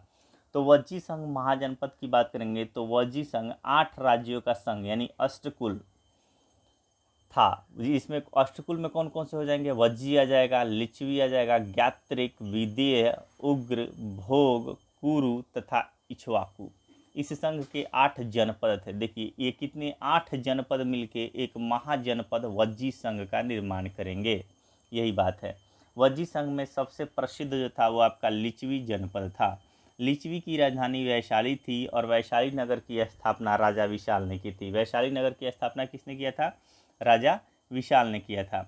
लिच्छवी के अतिरिक्त मिथिला के जो है विदेह तथा कुंडग्राम के ज्ञात्रिक वज्जी संघ के प्रमुख जनपद थे। वज्जी संघ या फिर लिच्छवी को जो है विश्व का प्रथम गणतंत्र की संज्ञा दी जाती है। वज्जी संघ अगर बाय द वे महाजनपद की बात करता है तो वज्जी संघ आ जाएगा, और अगर इनमें से दे दिया 4 गो 5 गो ऑप्शन दे दिया, ये जो है जनपदों का उठा के दे दिया, तो इसमें हम डालेंगे लिच्छवी को, ठीक है, जो लिच्छवी जो सबसे प्रसिद्ध है इसको हम टिक करेंगे। मगध महाजनपद की बात करते हैं, यानी पहला हम वज्जी संघ महाजनपद की हमने बात कर लिया, कौन कहाँ कैसे है। सबसे ज़्यादा प्रभावशाली लिच्छवी के बाद हो जाएगा आपका मिथिला के विदेह भी इम्पोर्टेंट थे, और कुंडग्राम के जो ज्ञात्रिक थे ये भी जो है इम्पोर्टेंट जनपद था। 3 जनपद इम्पोर्टेंट था। बाकी प्रथम गणतंत्र का यहाँ से क्वेश्चन सर्वाधिक क्वेश्चन यही आता है कि विश्व का प्रथम गणतंत्र का जो है शुरुआत यानी कि डेमोक्रेसी की शुरुआत कहाँ देखने को मिलती है, तो सबसे पहले जो है आपका लिच्छवी में देखने को मिलती है। मगध महाजनपद की बात करते हैं। मगध राजनीतिक, आर्थिक एवं भौगोलिक कारण से सभी महाजनपदों में सबसे शक्तिशाली था। मगध की प्रारंभिक राजधानी जो है आपका गिरिब्रज या राजगिरी थी। यह 5 पहाड़ियों, पांचों का नाम याद रखें, रत्नागिरी, सोनगिरी, विभागिरी, उदयगिरी। 4 को तो गिरिगिरी है, एक विपलाचल है, तो रत्नागिरी, सोनगिरी, विभागिरी, उदयगिरी, और साथ में जो है विपलाचल से घिरा नगर था। मगध का विस्तार मुख्यतः पटना से गया क्षेत्र में हुआ था, पटना से गया क्षेत्र में। मगध एवं अंग महाजनपद का वर्णन सर्वप्रथम अथर्ववेद में मिलता है, ठीक है। सर्वप्रथम कहाँ मिलता है मगध एवं अंग महाजनपद का उल्लेख, तो सबसे पहले अथर्ववेद में मिलता है, ध्यान रखेंगे। अब देखिए इसका क्षेत्र, ये जो आपका बिहार का मैप दिया हुआ है, इसमें अंग वाला जो है महाजनपद जनरली जो है भागलपुर, मुंगेर है, लेकिन थोड़ा बहुत इधर उधर का पार्ट भी आया जाता है, ठीक है। मगध महाजनपद की बात करेंगे तो ये वाला क्षेत्र जो हो जाएगा ये आपका पटना वाला क्षेत्र, या फिर जो है आपका पटना नहीं, गया हो जाएगा, आपका नालंदा हो जाएगा, पटना हो जाएगा। ये वाला जो क्षेत्र आपको देखने को मिलता है वो आपका मगध महाजनपद में आ जाएगा। वज्जी संघ लिच्छवी का आपने देखा ही, ठीक है। आगे देखते हैं यहाँ पे अंग महाजनपद की बात करते हैं। जो तीसरा, हमने वज्जी की बात कर लिया, मगध की बात कर लिया, अंग की बात करते हैं। अंग महाजनपद का विस्तार भागलपुर एवं मुंगेर के क्षेत्र में था। अंग महाजनपद की राजधानी चंपा थी और अंग के अंतिम शासक ब्रह्मदत्त को हराकर मगध शासक बिंबिसार ने अंग को मगध में मिला लिया। यानी सबसे पहले एक अगर कोई किसी महाजनपद का विलय हुआ है तो वो है अंग का। किस में विलय हुआ है? तो ये हुआ है आपका मगध में विलय हुआ है, ठीक है। और किसने किया है विलय? तो ये बिंबिसार ने किया है। ध्यान रखेंगे, एक क्वेश्चन यहाँ से बन जाता है, बहुत इंपॉर्टेंट है ये। मगध का उत्कर्ष एवं उसके राजवंश की बात करते हैं तो मगध की स्थापना बृहदत्त ने की थी। बृहदत्त का पुत्र जरासंध इस वंश का सबसे प्रसिद्ध शासक था। जरासंध को भीम ने द्वंद्व युद्ध में पराजित कर उसका वध किया था। इसका वर्णन महाभारत में मिलता है। आप महाभारत देखेंगे तो उसमें एक कहानी देखने को मिल जाती है। मगध के उत्कर्ष के कारण की बात करेंगे तो मगध की प्रारंभिक राजधानी राजगृह जो है 5 पहाड़ियों से घिरा एक सुरक्षित क्षेत्र था। मगध नदियों से घिरा प्रदेश था, जहां अब नदियां हैं तो उर्वर जलोढ़ मृदा रहेगी और जब उर्वरता है मिट्टी में तो कृषि की दृष्टि से अनुकूल रहेगा ही रहेगा। नदियों के जाल के कारण सिंचाई व्यवस्था अच्छी रहेगी और नदी में अगर नाव चल रहा है तो यातायात की सुविधा भी बेहतर रहेगी। मगध के अंतर्गत छोटा नागपुर क्षेत्र जो है ये आपका खनिज संसाधन, वनों की लकड़ी एवं ताकतवर हाथियों से जो है परिपूर्ण था। बृहदत्त वंश का अंतिम शासक जो था वो रिमपुंजय था, ठीक है। कौन सा था? रिमपुंजय था। तो इसमें याद करने वाली बात है, मगध जो बृहदत्त वंश का जो है संस्थापक वो कौन सा हो जाएगा? बृहदत्त ही होगा। दूसरा सबसे जो शक्तिशाली जो शासक था जरासंध था और अंतिम शासक रिमपुंजय। ये 3 याद रखिएगा, बाकी एक कहानियाँ आप कई बार सुन चुके होंगे। हर्यक वंश की बात करते हैं। सबसे पहले बृहदत्त वंश खत्म, उसका से अब हर्यक वंश की बात करते हैं। बिंबिसार, अब ये जो है हर्यक वंश 544 ईसा पूर्व से लेके 412 ईसा पूर्व हो जाएगा और बिंबिसार देखेंगे तो 544 ईसा पूर्व से लेके 492 ईसा पूर्व। इस वंश की स्थापना बिंबिसार ने 544 ईसा पूर्व में की थी और बिंबिसार को मगध का वास्तविक संस्थापक माना जाता है। तो मगध का वास्तविक संस्थापक किसको माना जाता है? तो ये माना जाता है आपको बिंबिसार को। बिंबिसार ने विवाह नीति द्वारा जो है साम्राज्य विस्तार को जो है प्रश्रय दिया। उसकी पहली पत्नी कौशल देवी कौशल की राजकुमारी थी। कौशल का क्या हो जाएगा? श्रावस्ती हो जाएगा, ठीक है। तो कौशल की जो है राजकुमारी कौन सी थी? कौशल देवी थी। इस विवाह से दहेज में इनको काशी क्षेत्र प्राप्त हुआ। यानी जो कौशल से इनको क्या मिला, यानी कि कौशल देवी जब आई तो दहेज में जो है काशी क्षेत्र मिल गया। यानी पहले से ही आपका एक आक्रमण ये करेंगे, अंग को अपने अधिकार क्षेत्र में ले ही लिए हैं, काशी भी इनके अधिकार क्षेत्र में आ गया। साथ ही देखेंगे उसकी दूसरी पत्नी जो है चेल्लना या फिर चेल्लना जो भी कह लें, चेल्लना लिच्छवी के राजा चेटक की पुत्री थी। लिच्छवी के राजा चेटक की पुत्री थी। और उसकी तीसरी यानी कि लिच्छवी के साथ भी इनका संबंध अच्छा हो जाएगा। और तीसरी पत्नी क्षेमा पंजाब के मद्र की जो है राजकुमारी थी। बिंबिसार ने अवंती यानी पंजाब से भी इनका रिलेशन वो उस क्षेत्र से भी अच्छा था। बिंबिसार ने अवंती के शासक चंद्रप्रद्योत के साथ मैत्री संबंध बनाया था। किसके साथ? चंद्रप्रद्योत के साथ। तो एक तरीके से देखेंगे यहाँ पे जो है मध्य प्रदेश के साथ भी जो है इनका मध्य प्रदेश प्रांत में जो भी इनका संबंध बढ़िया था। बिंबिसार ने चंद्रप्रद्योत के उपचार के लिए अपने राजवैद्य जीवक को भेजा था और बिंबिसार की हत्या 492 ईसा पूर्व में उसके पुत्र अजातशत्रु ने कर दिया। अजातशत्रु की बात करेंगे तो अजातशत्रु बिंबिसार के बाद हर्यक वंश का शासक बना। उसका वास्तविक नाम जो था अजातशत्रु का कुनिक था। बिंबिसार एवं कौशल देवी इनकी जो है पहली एक जो है कौशल देवी की मृत्यु के बाद, ध्यान रखेंगे, बिंबिसार एवं कौशल देवी की मृत्यु के बाद कौशल के राजा प्रसेनजीत ने, कौशल के राजा उस समय कौन थे? प्रसेनजीत। और प्रसेनजीत ने क्या किया कि जो काशी मिला था इनको, कौशल देवी के साथ मिला था इनको दहेज स्वरूप बिंबिसार को, तो ये जो प्रसेनजीत जब शासक बने तो काशी को वापस ले लिया गया प्रसेनजीत के द्वारा, ठीक है। जैसे ही जो है जैसे ही अजातशत्रु शासक बनते हैं मगध का, तो अजातशत्रु के शासक बनने के बाद प्रसेनजीत जी ने क्या किया कि काशी को अपने अधिकार क्षेत्र में ले लिया, जिस कारण प्रसेनजीत और अजातशत्रु का जो है आपसी संघर्ष हुआ और अंततः अजातशत्रु ने प्रसेनजीत को पराजित कर काशी पर अधिकार कर लिया, ठीक है। तो एक तरीके से देखें कि अजातशत्रु को जो काशी प्रांत एक तरीके से पुश्तैनी मिली थी उसको एक और पिता को मिला था दहेज में। तो दहेज का वस्तु जो है पुत्री के साथ ही, दहेज में दी हुई पुत्री के साथ ही वो वापस ले लिया गया। जैसे ही उसकी मृत्यु होती है तो यानी कौशल देवी की मृत्यु के साथ ही उसको वापस ले लिया जाता है प्रसेनजीत के द्वारा, और फाइनली अजातशत्रु उसको हराते हैं और फिर से जो है वहाँ से एक पुत्री लेके आते हैं जो प्रसेनजीत की पुत्री होती है, नाम होती है वाजिरा। वाजिरा से विवाह होता है अजातशत्रु का, यानी फिर से काशी इनके अधिकार क्षेत्र में आ गया। अजातशत्रु ने है वज्जी संघ एवं मल्लों को भी पराजित किया। ये जो वज्जी संघ था, जिसे लिच्छवी से कौन आई थी, तो लिच्छवी से आप देखेंगे कि लिच्छवी से जो है आपकी चलना या फिर चलहना या फिर चलना आई थी, ये लिच्छवी से। तो लिच्छवी से भी इन्होंने, यानी कि वज्जी संघ का ही पार्ट है लिच्छवी, और उससे भी इनका संघर्ष होता है अजातशत्रु का, और मल्लों को भी जो इन्होंने पराजित किया है। ठीक है, उत्तर प्रदेश का जो आपको देखने को मिलेगा देवरिया, तो यहाँ से भी जो है आपको अजातशत्रु ने यहाँ भी संघर्ष किया और पराजित भी किया मल्लों को भी और वज्जी संघ को भी। अजातशत्रु प्रारंभ में जैन धर्म को मानता था, बाद में उसने बौद्ध धर्म को अपना लिया, और अजातशत्रु ने 483 ईसा पूर्व में राजगिरी की सप्तकर्णी गुफा में प्रथम बौद्ध संगीति जो है इसका आयोजन कराया। 483 ये उतना ही किलोमीटर है जितना कि बिहार का लंबाई। ठीक है, तो प्रथम बौद्ध संगीति 483 ईसा पूर्व में हुई है राजगिरी की सप्तकर्णी गुफा में। बस लिंक कर लीजिए इधर उधर तो याद रहेगा। उदयन की बात करेंगे 460 से लेके 444 ईसा पूर्व में। सिंघल अनुश्रुति के अनुसार 460 ईसा पूर्व में उदयन ने अपने पिता अजातशत्रु की हत्या कर दी। जिस प्रकार हमें ये देखने को मिलता है कि बिंबिसार की हत्या अजातशत्रु ने किया था और अजातशत्रु की हत्या जो है उदयन कर देगा, इसलिए हर कोई क्या कर रहा है, अपने पिता की हत्या कर रहा है। इसलिए इसको जो है हर्यक वंश के साथ साथ इसको पितृहंता वंश भी कहा जाता है। ठीक है, पितृहंता वंश भी, क्योंकि हर एक कोई क्या कर रहा है, अपने पिता की हत्या करके गद्दी पे बैठ रहा है। उदयन या फिर उदाइन ने राजधानी जो है राजगिरी से पाटलिपुत्र, यानी इन्होंने जो है पाटलिपुत्र की स्थापना किया, और उदयन ने ही पाटलिपुत्र की स्थापना किया और पाटलिपुत्र को अपना राजधानी बनाया, जो एक्चुअली में गंगा, सोने एवं गंडक के संगम पर स्थित है पाटलिपुत्र, और वहाँ पे अपना राजधानी भी स्थानांतरित किया। उदयन के 3 पुत्र, एक हैं आपके अनिरुद्ध, दूसरे हैं मुंडक और तीसरे हैं नागदशक थे। नागदशक इस वंश का अंतिम शासक था। जैसे रिमपुंजय क्या था, रिमपुंजय, ये सब याद रखिएगा। पूछ देता है कि अब क्वेश्चन हर्यक वंश में जो है बिंबिसार, अजातशत्रु, उदयन से बहुत पूछ चुका है, पूछता है अब बेकार था क्वेश्चन, पूछता है अंतिम शासक कौन थे।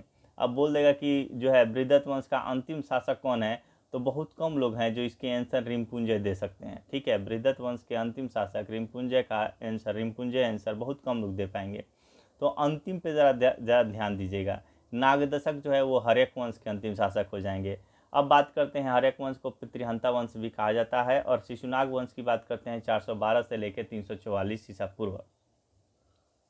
शिशुनाग ने हर्यक वंश की जगह जो है शिशुनाग वंश की स्थापना की। शिशुनाग ने वैशाली को राजधानी बनाया, यानी सबसे पहले राजगिरी या गिरिब्रज था, उसके बाद से दूसरा राजधानी क्या बना, पाटलिपुत्र, उसके बाद से तीसरा राजधानी क्या बनेगा, वैशाली।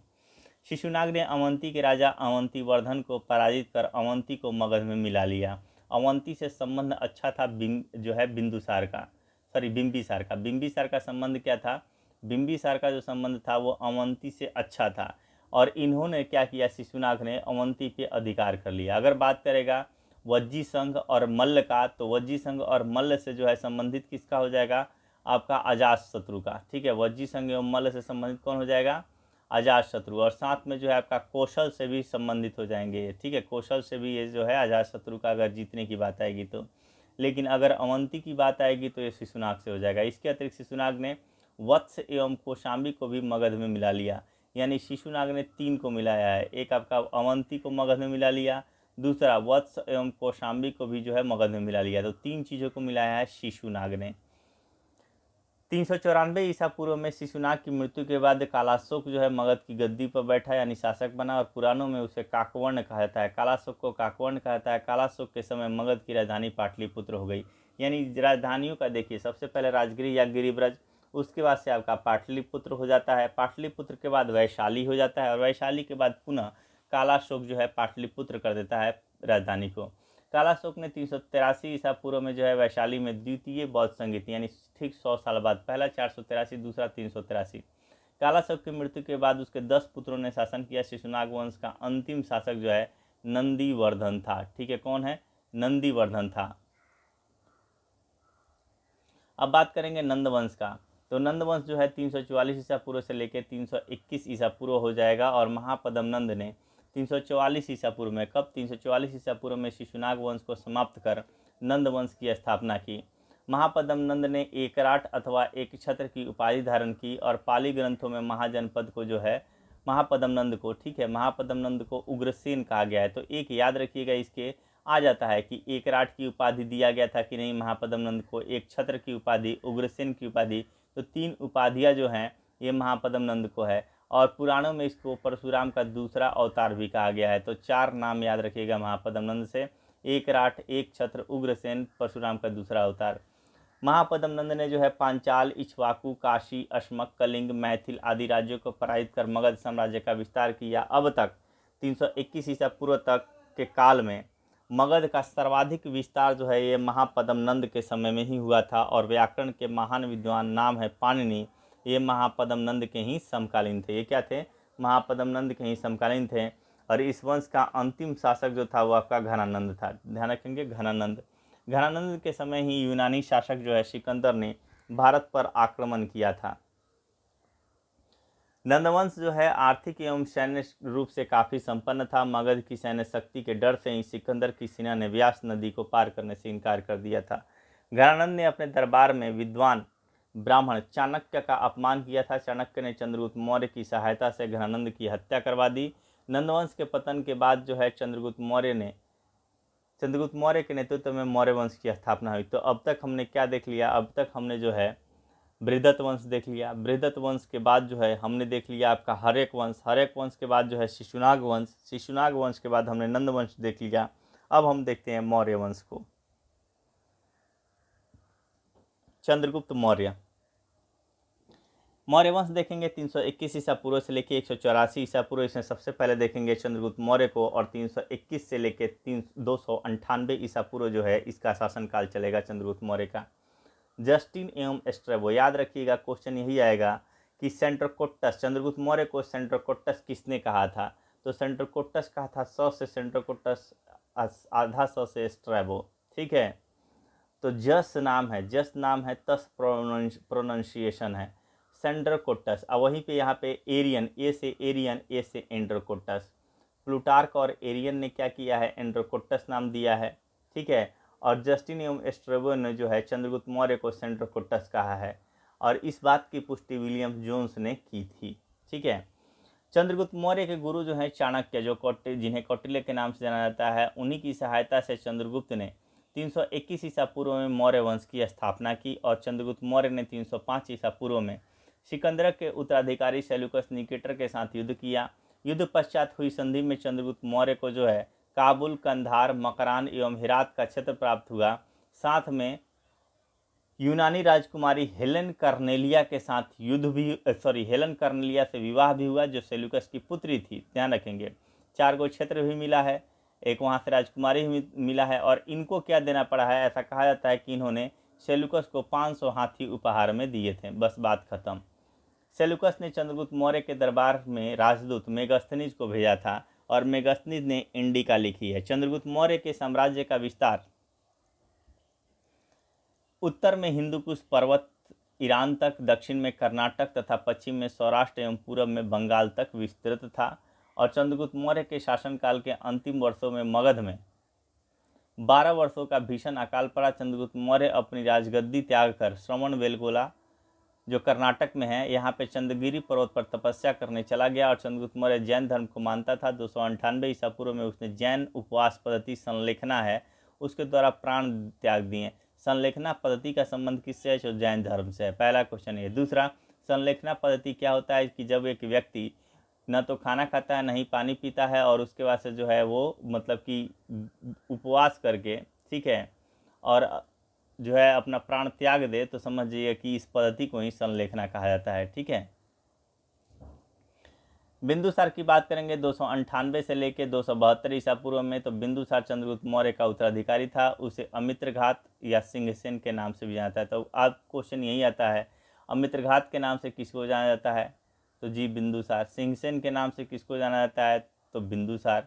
एस्ट्रेबो के अनुसार सीरिया के राजा, ठीक है, एस्ट्रेबो ने सीरिया के राजा। एंटीओकस से जो है डायमेकस नामक राजदूत को बिंदुसार के दरबार में भेजा था, और बिंदुसार के दरबार में मिस्र के राजा टॉलमी फिलाडेल्फस ने डायोनिसियस नामक राजदूत भेजा था। ध्यान रखिए, कहीं कहीं दिया रहता है कि ये जो है टॉलमी फिलाडेल्फस डायोनिसियस को जो है अशोक के दरबार में भेजा था। देखिए, ऐसा है कि बिंदुसार के अंतिम समय में आया था, जो कि अशोक के शासनकाल में भी डायोनिसियस ही था। ध्यान रखेंगे। बिंदुसार ने तक्षशिला में हुए विद्रोह को दबाने के लिए अपने पुत्र अशोक को भेजा था। बिंदुसार आजीवक संप्रदाय का अनुयायी था। ठीक है, ये क्या था? आजीवक संप्रदाय का अनुयायी था। वही चंद्रगुप्त मौर्य की बात करेंगे तो वो जैन धर्म को मानता था। बिंदुसार की बात करेंगे तो ये हो जाएगा आजीवक संप्रदाय। अशोक की बात करेंगे तो 269 ईसा पूर्व से लेके 232 ईसा पूर्व और बिंदुसार की मृत्यु के 4 वर्षों बाद अशोक मौर्य वंश की गद्दी पर बैठा। मृत्यु के 4 वर्ष बाद, ध्यान रखेंगे, बीच में युद्ध होता रहा राजगद्दी के लिए। इससे पूर्व वो उज्जैन का राज्यपाल था। ठीक है, इससे पूर्व अशोक क्या था? तो अशोक जो था वो आपका चंद्रगुप्त, वो जो था उज्जैन का राज्यपाल था। ठीक है, अशोक जो था वो उज्जैन प्रांत का राज्यपाल था। पुराणों में अशोक को अशोकवर्धन कहा गया है, और ये 4 जो है आप अभिलेख याद रखिएगा, क्योंकि इन चारों में अशोक का नाम अशोक मिलता है, और ये 4 हैं मास्की, गुर्जरा, नेत्तूर और उद्गोलम। ठीक है, मास्की, गुर्जरा, नेत्तूर और उद्गोलम, इन चारों में अशोक का नाम मिलता है। सिंघल अनुश्रुतियों में, सिंघल अनुश्रुति जो कि बौद्ध ग्रंथ से संबंधित है, इसके अनुसार अशोक ने अपने 99 भाइयों की हत्या कर गद्दी प्राप्त की। हालांकि अन्य स्रोतों से इसकी पुष्टि नहीं होती है। ठीक है, अशोक ने अपने शासन के 9वें वर्ष में कलिंग युद्ध, देखिए अगर 269 में से 9 घटा देंगे, ठीक है, 8 घटा देंगे तो 261 आ जाएगा। तो 261 में इसमें कहीं कहीं 8वें वर्ष दिया रहता है, कहीं कहीं 9वें वर्ष दिया रहता है, कहीं कहीं 8 वर्ष बाद दिया रहता है। मोरल ऑफ दी स्टोरी ये है कि 261 ईसा पूर्व में जो है इसने कलिंग पर चढ़ाई किया था। तो आप क्वेश्चंस के थोड़ा फीलिंग्स को समझेंगे और उसके बाद से इसका आंसर देंगे। 9 वर्ष बाद कहीं नहीं रहेगा, लेकिन 9वें वर्ष रहेगा या 8 वर्ष बाद रहेगा, इस तरीके का जो है रहता है, आप ध्यान रखेंगे। कलिंग को मगध में जो है सम्मिलित किया। अशोक के 13वें शिलालेख में कलिंग युद्ध का वर्णन है। क्योंकि अगर 269 को अगर ज़रा ध्यान दें तो 269 में से अगर 8 घटा देते हैं तो 261 आ जाएगा, और अगर बाई द वे 1 महीना भी आगे आए तो हम कह सकते हैं कि उसको ये कि 9वें वर्ष में है। ठीक है, 8 वर्ष कंप्लीट होने के बाद अगर 1 दिन भी हम आगे जा रहे हैं तो उसको 9वें वर्ष में काउंट कर सकते हैं। अशोक के 13वें शिलालेख में जो है ये कलिंग युद्ध का वर्णन है, और कलिंग युद्ध के बाद अशोक ने बौद्ध धर्म को अपनाया था। इससे पूर्व वह जो है शैव धर्म को मानता था। दिव्य वरदान के अनुसार उपगुप्त ने अशोक को बौद्ध धर्म की दीक्षा दी थी। दिव्य वरदान के अनुसार क्या है कि अशोक को बौद्ध धर्म की दीक्षा किसने दी थी? तो उपगुप्त ने दी थी। 9वें वर्ष में या फिर 8 वर्ष बाद कलिंग युद्ध होता है। 10वें वर्ष में बोधगया की यात्रा पे जाता है। 12वें वर्ष में निगाली सागर की यात्रा पे आता है। 13वें वर्ष में धम्म का शिलालेखों में जो है अंकन करवाता है, धम्म का शिलालेखों में अंकन। 14वें वर्ष में धम्म महामात्रों की नियुक्ति करता है, और 20वें वर्ष में लुम्बिनी की यात्रा करता है। और जब लुम्बिनी की यात्रा करता है तो वहाँ पे नॉर्मली जो है पूरे प्रांत में, यानी अशोक द्वारा शासित जो क्षेत्र था वहाँ पे 1/6 कर दिया जाता था। लेकिन इसने क्या किया, लुम्बिनी के लोगों को बोला कि तुम जो है टैक्स कितना दोगे, 1/8, यानी कि थोड़ा सा जो है रियायत दिया इसने। अशोक ने बौद्ध धर्म के प्रचार के लिए अपने पुत्र महेंद्र एवं पुत्री संघमित्रा को श्रीलंका भेजा। अशोक ने तीसरी बौद्ध संगीति का आयोजन पाटलिपुत्र में करवाया। अशोक ने लगभग 37 वर्षों तक शासन किया। उसकी मृत्यु जो है 232 ईसा पूर्व में हो गई। अशोक के बाद उसके 10 उत्तराधिकारियों ने शासन किया। ये उत्तराधिकारी कुणाल, बंधुपालित, इंद्रपालित, दशोण, दशरथ, संप्रति, सालिशुक, देवधर्मन, शतधनुष एवं बृहदत्त थे। ठीक है, तो बृहदत्त याद रखिएगा, अंतिम याद रखिएगा, बाकी ये याद न रहे तो बात बन जाएगी, लेकिन बृहदत्त याद रहना चाहिए। मौर्य वंश का अंतिम शासक बृहदत्त था। मौर्य वंश का शासन जो है 137 वर्षों तक चला। मौर्य प्रशासन की बात करेंगे तो मौर्य काल में केंद्रीय प्रशासन की स्थापना की गई थी। इस व्यवस्था में राजा यानी कि सम्राट संपूर्ण व्यवस्था के शीर्ष पर होता था। राजा में प्रशासनिक, सैनिक एवं न्यायिक शक्ति विद्यमान थी। तीनों शक्ति इसी के पास थी। मौर्य काल में जो है साम्राज्य का विस्तार, देश जो है कई प्रांतों में विभाजित था। प्रांत जो है कई विषयों में विभाजित थे और विषय जो है कई गाँव में विभाजित थे, यानी कह सकते हैं कि प्रांत राज्य समझ लीजिए और विषय जो है वो जिला समझ लीजिए, तो पिक्चर जो है क्लियर हो जाएगा। देश में कई राज्य हैं, और हर एक राज्य में कई जिले हैं और हर जिले में कई सारे गांव हैं। तो केंद्र, प्रांत, विषय और ग्राम का कंसेप्ट समझ में आ जाएगा। केंद्रीय प्रशासन में राजा के सहयोग के लिए अमात्य, अमात्य जिसको प्रशासनिक अधिकारी होता था, और तीर्थ, उच्च अधिकारी को जो है तीर्थ कहा जाता था। ठीक है, कौटिल्य के अनुसार प्रमुख तीर्थ अधिकारियों की संख्या जो थी कितनी थी, 18 थी।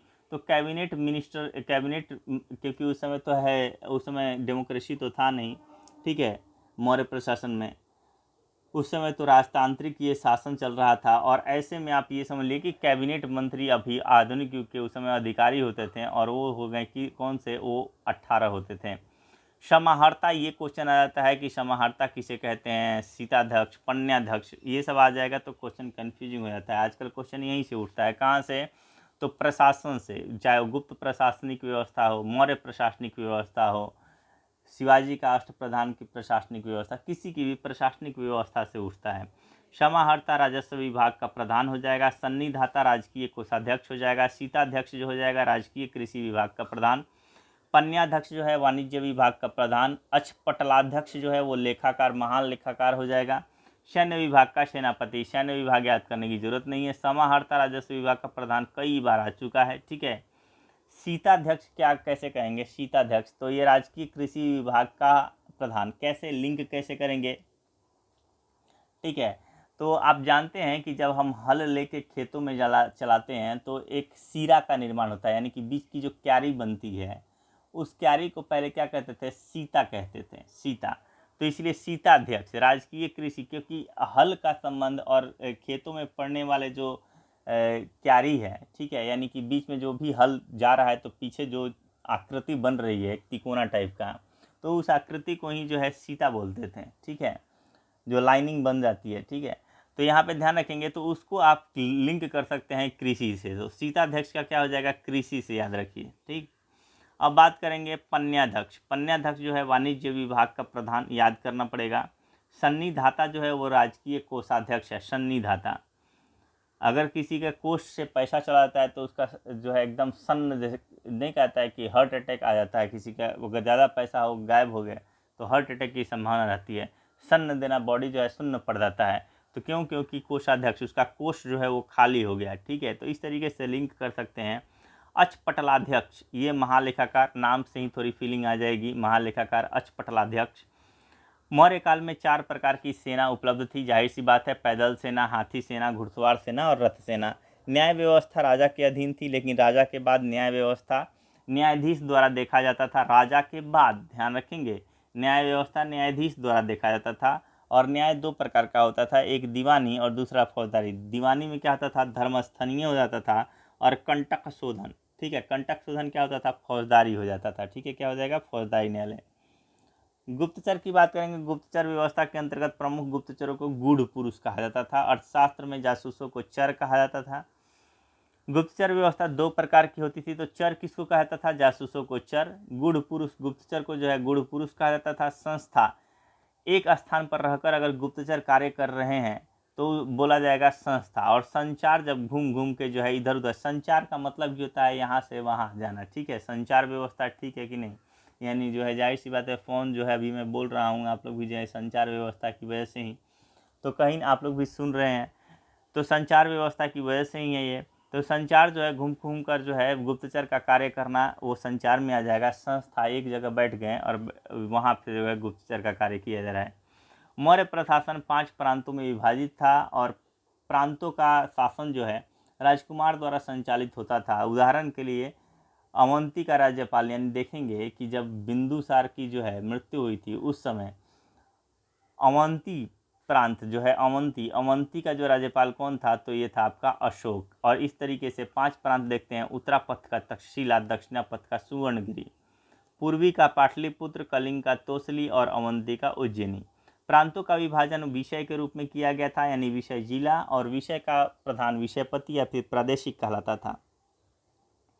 विषयों का विभाजन ग्राम के रूप में किया गया था, ग्राम का प्रधान ग्रामिक कहलाता था, और 10 गांवों के समूह को जो है, समूहों के प्रमुख को जो है गोप कहा जाता था। ये सब याद रखिएगा कि विषयों को किस में बांटा गया था, तो ग्राम में। ग्राम के प्रधान को ग्रामिक कहा जाता था। 10 गांवों का समूह है और उसका हेड किसको बना दिया गया, तो वो कौन हो जाएगा, गोप। नगर प्रशासन का संचालन 6 समितियों द्वारा किया जाता था। मेगास्थनीज के अनुसार सभी समितियों में 5 सदस्य होते थे। 6 समितियां, 5 सदस्य, 6 पंजे, 30 सदस्यों द्वारा नगर का संचालन किया जाता था। अर्थव्यवस्था की बात करें तो मौर्य काल में राजकीय आय का स्रोत कृषि, उद्योग एवं व्यापार था। सर्वाधिक आय कृषि से प्राप्त होती थी। कृषि पर 1/6 कर जो है प्राप्त किया जाता था। सरकारी भूमि को जो है सीता भूमि कहा जाता था। सरकारी भूमि को क्या कहा जाता था, सीता भूमि। तो इसीलिए सीताध्यक्ष की बात जब हम करेंगे तो उसका संबंध कहीं ना कहीं से क्या हो जाएगा, भूमि से है। तो भूमि से है तो जाहिर सी बात है भूमि पर कृषि यानी कृषि से हो जाएगा सीताध्यक्ष का संबंध। उद्योग एवं व्यापार से 1/10 कर प्राप्त किया जाता था। और मौर्य काल में सबसे प्रमुख व्यापारिक बंदरगाह जो है भड़ौच या फिर भड़ूच था। तो मौर्य काल में ये हो जाएगा, जबकि गुप्त काल में क्या हो जाएगा, ताम्रलिप्ति हो जाएगा। तो चीज़ों को ध्यान रखिए कि किस काल में कौन सा बंदरगाह ज़्यादा इंपॉर्टेंट था। जैसे मौर्य काल में क्या हो जाएगा, भड़ौच या फिर भरूच। करों की चोरी के संदर्भ में मृत्युदंड का प्रावधान किया गया था। और सामाजिक व्यवस्था की बात करें तो कौटिल्य के अनुसार मौर्यकालीन समाज ब्राह्मण, क्षत्रिय, वैश्य और शूद्र 4 वर्गों में विभाजित था। किसके अनुसार, तो ये हो जाएगा आपका कौटिल्य के अनुसार।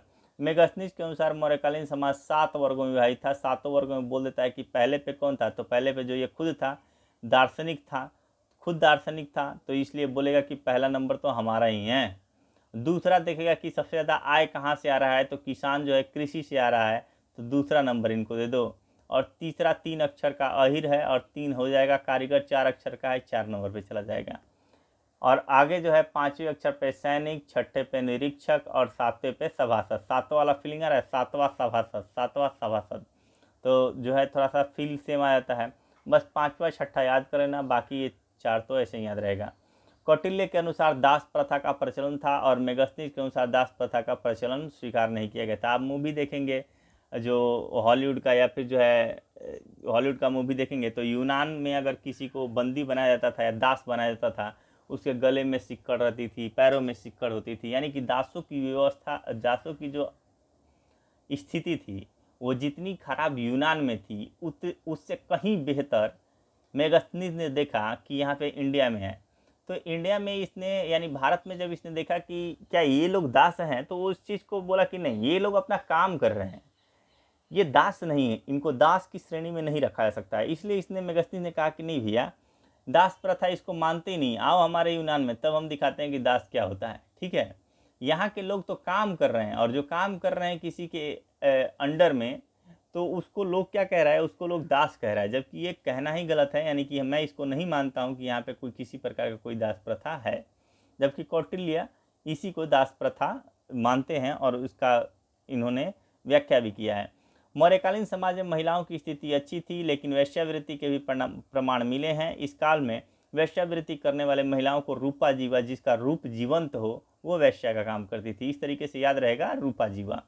मौर्य कला की बात करते हैं। देखिए मौर्य कला आ जाता है, मौर्य कला पाल कला पे लिखने के लिए आज के डेट में 7 से 8 पहले लॉन्ग आंसर आता था, अब जो है शॉर्ट आंसर आता है। ठीक है, शॉर्ट आंसर 7 से 8 मार्क्स का आता है ये। तो 7 से 8 में 1 पेज लिखना होता है, 1 से 1.5 पेज लिखना होता है। और वो आपका जो है 1 से 1.5 पेज जो है आपका इसी में जो है इतना लिख दोगे ना, अगर कॉपी पे लिखोगे इसको तो इतने में ही आपका कंप्लीट हो जाएगा 1.5 पेज। मौर्य कला की बात करते हैं तो मौर्य कला मौर्य काल के दौरान ताकतवर केंद्रीय सत्ता के अधीन विभिन्न कला रूप स्थापत्य कला एवं मूर्ति कला का जो है विकास हुआ। मैं ये नहीं बोलूँगा कि उठा के सिर्फ यही लिख देना है, क्योंकि कुछ सजा के लिखना पड़ता है और कंटेंट, मतलब इसमें कंटेंट कम है, लेकिन फिर भी ये सारी चीज़ें तो हैं ही, लेकिन इससे कहीं ज़्यादा जो है समेट के काफ़ी कम शब्दों में ज़्यादा लिखना पड़ता है। ठीक है, मार्क्स लाने के लिए मेंस में। लेकिन हाँ, एक क्वेश्चन यहाँ से उठता है, बस इतना ध्यान रखें आप।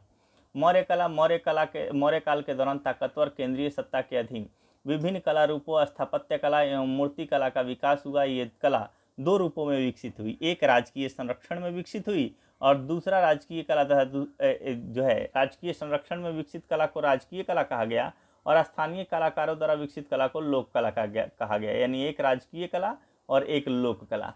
ठीक है, अब देखेंगे राजकीय कला के अंतर्गत आ जाएगा आपका स्थापत्य कला का सर्वाधिक विकास हुआ। स्थापत्य कला में राजप्रसाद बनाया गया, स्तंभ बनाए गए, स्तूप बनाए गए, गुहा विहार बनाया गया। ठीक है, अब इसमें राजप्रसाद कौन सा इंपॉर्टेंट है उसको दो एग्जाम्पल दे देंगे, स्तंभ की बात कर लेंगे, स्तूप कौन सा इंपॉर्टेंट है उसकी बात कर लेंगे, गुहा विहार का एग्जाम्पल दे देंगे, किसने बनवाया था वो सब बता देंगे। यहाँ पे राजकीय कला के अंतर्गत मूर्ति कला में स्तंभों के ऊपर मूर्ति एवं स्वतंत्र रूप से निर्मित मूर्तियों के जो है प्रमाण मिले हैं। लोक कला के रूप में यक्ष यक्षिणी की मूर्ति एवं जैन तीर्थकरों की जो है मूर्ति मिली है। इन मूर्तियों का निर्माण जो है बलुआ पत्थर से किया गया है। इसका प्रमुख उदाहरण जो है दीदारगंज पटना से प्राप्त यक्षिणी की मूर्ति। इसके अतिरिक्त लोहानीपुर पटना से जो है जैन तीर्थकर की मूर्ति प्राप्त हुई है। यानी लोक कला के लिए तो इतना ही इम्पोर्टेंट है, इससे ज़्यादा लिखने की ज़रूरत नहीं है। हाँ, अगर आप राजकीय कला की बात कर रहे हैं तो वहाँ पे आप स्थापत्य कला में जो है राजप्रसाद को थोड़ा सा एक्सप्लेन करना पड़ता है, स्तंभ को करना पड़ता है, स्तूप का निर्माण करके कि कहाँ पे हर्मिका है, कहाँ पे ऊपर जो है एक जो है जानवर का चित्र है, वो सब जो है एक रफ आकृति बना के उसको एक्सप्लेन करना पड़ता है। गुहा विहार किसने बनाया, कौन सा बनाया, ठीक है, तो ये एक्सप्लेन करना पड़ता है। आगे देखते हैं बौद्ध धर्म। देखिए बौद्ध धर्म से हम लोग नेक्स्ट वीडियो में करेंगे। बौद्ध धर्म से बौद्ध धर्म हो गया, ठीक है। बौद्ध धर्म के बाद अब एक बौद्ध धर्म, जैन धर्म और ये करते हुए जो है ना नेक्स्ट वीडियो में कंप्लीट हो जाएगा। ज़्यादा लंबा वीडियो नहीं बनाऊंगा, 1 घंटा 10-15 मिनट का रहेगा, ठीक ठाक रहेगा, ठीक है। चलिए, थैंक यू। और हाँ, जो PDF है वो मैंने डाल दिया है टेलीग्राम चैनल पे, तो वहाँ पे भी जाके आप देख सकते हैं। टेलीग्राम चैनल पे आपको मिल जाएगा वीडियो, और टेलीग्राम का लिंक जो है डिस्क्रिप्शन में रहता ही है। और सबसे पहले एक आप वीडियो देख लें जो मैंने बनाया हुआ है बुक लिस्ट और वीकली टारगेट का, ठीक है। तो फर्स्ट वीक का टारगेट मैंने दे रखा है, सेकेंड वीक का टारगेट मैं जो है सेकेंड वीक में दे दूंगा। ऐसे ही जो है हमारा, ऐसा मैं लेके चल रहा हूँ कि 6 से 7 वीक में हमारा तैयारी हो जाएगा, ठीक है। 49 डेज़ 50 क्या कोशिश करूँगा 6 में हो जाए, 6 में हो जाए हमारा, ठीक है। 6 में जाते जाते तक हो जाना चाहिए। Thank you.